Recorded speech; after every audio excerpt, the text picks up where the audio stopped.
ಜಯಂತಿ ಅಂದರೆ ನಮ್ಮ ಜಯಂತಿ ಇದ್ದಂಗೆ ಅದು. ನಾವು ಜೀವನ ಪೂರ್ತಿ ನಮ್ಮ ಹೋರಾಟಕ್ಕೋಸ್ಕರ ಬದುಕಿರೋದು. ಬಡ್ಡಿ ಮಗಂದ ಒಂದಣ್ಣ ಉಂಡಿ ಗೌಡ್ರಿಗೋಸ್ಕರ ಬದುಕಿರೋದು. ಏನ್ ಕೊಡ್ರೆ ಅಲ್ವಾ?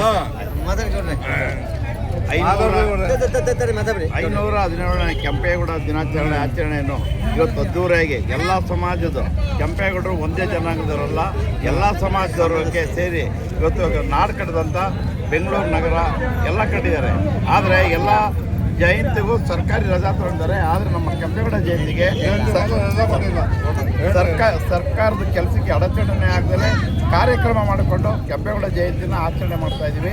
ಈ ಕಾರ್ಯಕ್ರಮಕ್ಕೆ ಎಲ್ಲ ಸಮಾಜದ ಕಂಪ್ಲೀಟು ಆತ್ಮೀಯರು, ಸ್ನೇಹಿತರು, ಯುವಕರು, ಮಹಿಳೆಯರು ಎಲ್ಲರೂ ಆಗಮಿಸಿದ್ದಾರೆ.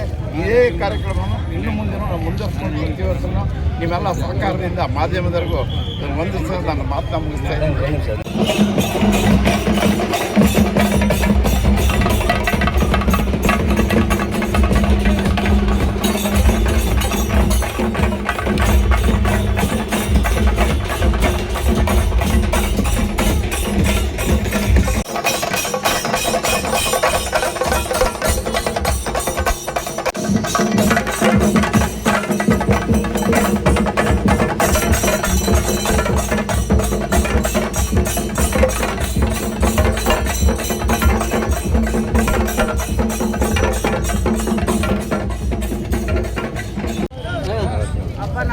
ಆಚರಿಸಲಿಕ್ಕೆ ಎಲ್ಲ ಜಾತ್ಯತೀತವಾಗಿ ಮತ್ತು ಎಲ್ಲ ಜನಾಂಗದವರು ಇಲ್ಲಿ ಸೇರಿರೋದ್ರಿಂದ ತುಂಬ ಖುಷಿ ಆಗ್ತಾ ಇದೆ.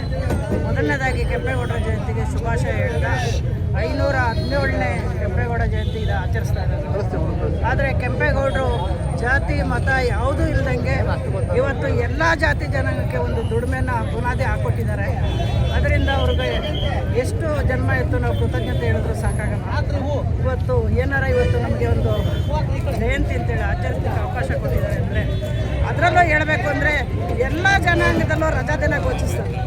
ಆದರೆ ನಮ್ಮ ಕೆಂಪೇಗೌಡ ಜಯಂತಿಗೆ ರಜಾ ಬೇಡ ಅಂತ ಹೇಳಿರೋದು ಇದೇ ಮೊದಲನೇ ಅಂತ ನಾನು ಅಂದ್ಕೊಂಡಿದ್ದೀನಿ.